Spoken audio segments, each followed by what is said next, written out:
I probably should have cut this a long time ago, let it cure in the correct way. I didn't. I let it sit for too long. Now you can see some massive checking happening here. We'll have to kind of work around that, but I think we can. And yeah, so let's get to it.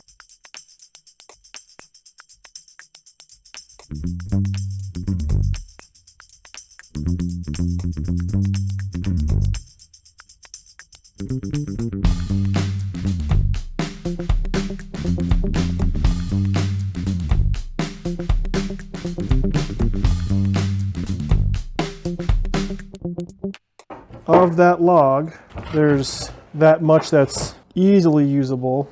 It still has some defects, but it's close enough. The wood isn't going to be wasted. I might have to find some other project to use this maple with.